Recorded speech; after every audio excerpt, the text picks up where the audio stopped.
हिंदुओं में प्रसाद का बहुत महत्व है और सभी हिंदू मंदिरों में प्रसाद मिलता है, लेकिन तिरुपति बालाजी के नैवेद्यम लड्डू प्रसाद की बात ही अलग है। इतना पसंद करते हैं लोग इस प्रसाद को कि हर महीने 1 लाख किलो से ज्यादा लड्डू लोग प्रसाद के तौर पर पटना के महावीर मंदिर से ही ले जाते हैं। और जितना मशहूर ये प्रसाद है उतना ही बेहतरीन इसे बनाने का तरीका भी है। इसे बनाने के लिए बेसन के बैटर से शुद्ध देसी गाय के घी में बूंदियां उतारी जाती हैं। उन बूंदियों को भी चाशनी के साथ मिक्स किया जाता है, उनमें डाले जाते हैं ड्राई फ्रूट। ये सारी चीजें ऑटोमेटिकली मशीन में मिक्स करने के बाद उससे अपने लड्डू बनाए जाते हैं, जिनको की भगवान को भोग लगाने के बाद श्रद्धालुओं को दिया जाता है। फिलहाल मैं श्रीनगर में इलेक्शन को कवर कर रही हूँ और मुझे एक बात यहाँ पर पता चलती है कि डाउनटाउन श्रीनगर के अंदर एक इलाका है डाउनटाउन, जहाँ पे पहले 99% हिंदू रहा करते थे। आज एक आध या फिर 0 पॉइंट कुछ प्रतिशत यहाँ पर कश्मीरी पंडित रह रहे हैं।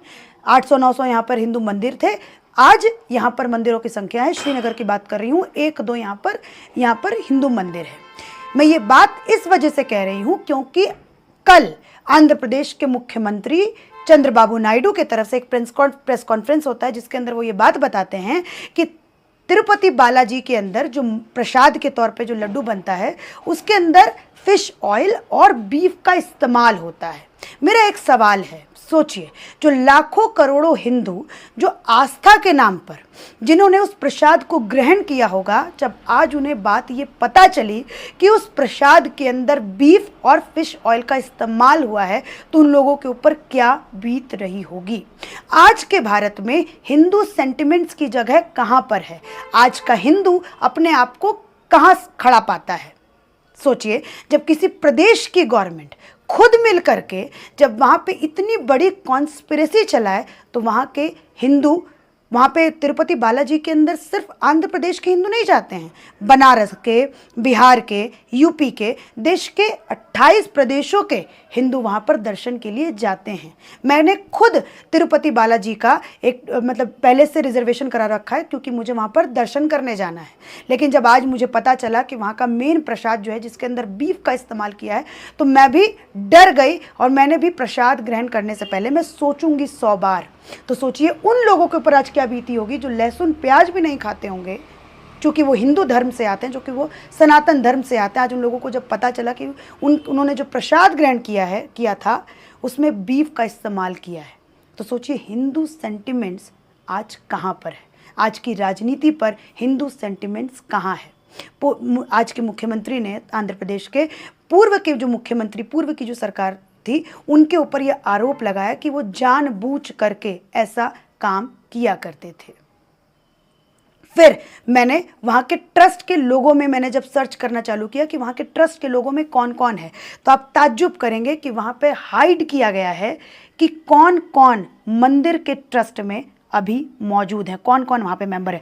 देखिए लिखा हुआ है, इस ट्रस्ट का नाम है Tirumala Tirupati Devasthanam board chairman and member details are temporarily disabled in accordance with election code. मतलब ये इलेक्शन से ही ये बंद है।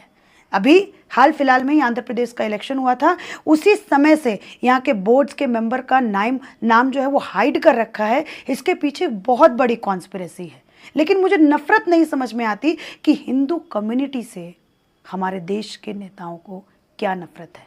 जब मैं ये सारी बातें बोलूँगी तो बहुत सारे लोग मुझे कमेंट में लिखेंगे कि आप तो बीजेपी की पपेट हैं, लेकिन बीजेपी के ऊपर ये टैबू नहीं है कि वो सिर्फ हिंदुओं की पार्टी है। मैं हिंदू की यहाँ पर बात कर रही हूँ। सोचिए वो लाखों करोड़ हिंदू जो लहसुन प्याज भी नहीं खाते, जब उन्हें आज पता चलेगा कि जिस गाय की वो पूजा करते हैं उसी गाय की चर्बी का जो है वो इस्तेमाल किया गया है उनके मेन प्रसाद में जो उन्होंने कभी ग्रहण किया था। इलेक्शन के समय पे लालू परिवार का भी फोटो वायरल हुआ था। वो पूरे के पूरे परिवार जो है वो यहाँ पर गए थे दर्शन के लिए इलेक्शन से पहले। देखना दिलचस्प होगा क्या लालू जी का परिवार इस मुद्दे पर कुछ बोलता है कि नहीं बोलता है। इसी के साथ धन्यवाद। दुनिया में कुत्तों की भी जमात होती तब भी किसी भड़वे की इतनी औकात नहीं होती कि वो ऐसी हरकत कर सके, पर आपके देश में ऐसी हरकत हुई है।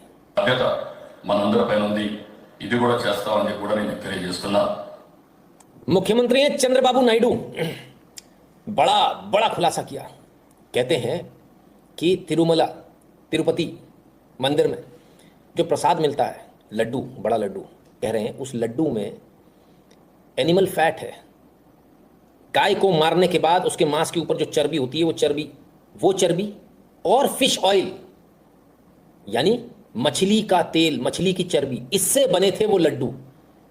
दुनिया में कुत्तों की भी जमात होती तब भी किसी भड़वे की इतनी औकात नहीं होती कि वो ऐसी हरकत कर सके, पर आपके देश में ऐसी हरकत हुई है। आप हिंदू मेजॉरिटी 80% हिंदू, अरे तुम्हारी हैसियत औकात क्या है? तुमको गौमांस की चर्बी खिला दी गई।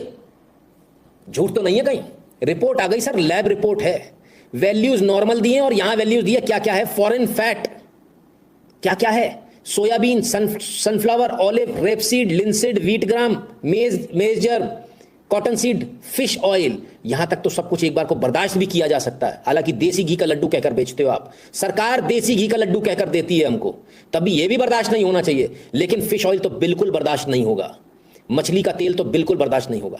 Coconut and palm kernel fat, चलो ठीक है एक बार को। Palm oil and beef tallow, beef tallow जानते हैं? जरा ध्यान से देखो यार, आंखें फाड़ फाड़ के देखो। बीफ टेलो, गौमांस की चर्बी, बफ नहीं है, बीफ है, गाय खिला दी हमको मार के प्रसाद में। और लार्ड, लार्ड जानते हैं क्या है? सुअर की चर्बी। मंदिर के अंदर जो प्रसाद मिल रहा है, जो लड्डू मिल रहा है, उसमें गाय का मांस। इतने में तो पूरे देश में दंगा हो जाता। कोई और देश होता पूरा देश जल रहा होता। भड़वे घर में बैठे हुए हैं, उनके मुंह से नहीं निकल रहा कुछ।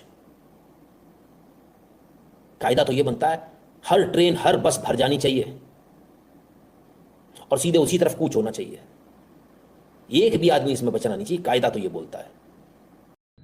तिरुपति बालाजी का मंदिर हिंदुओं के लिए सबसे पवित्र स्थानों में से एक माना जाता है और हर हिंदू की यह इच्छा होती है कि वो तिरुपति के मंदिर में जाकर भगवान के दर्शन करे और वहां का प्रसाद जरूर ग्रहण करे।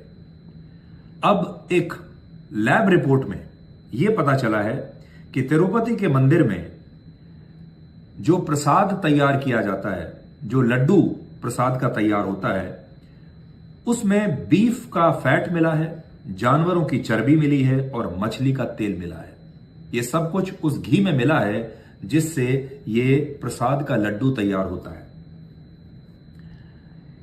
हिंदू धर्म में प्रसाद को बहुत ही शुद्ध माना जाता है, इसे भगवान का भोग माना जाता है। प्रसाद को परमात्मा का साक्षात दर्शन माना जाता है और यह हिंदुओं की आस्था के साथ एक बहुत बड़ा धोखा है।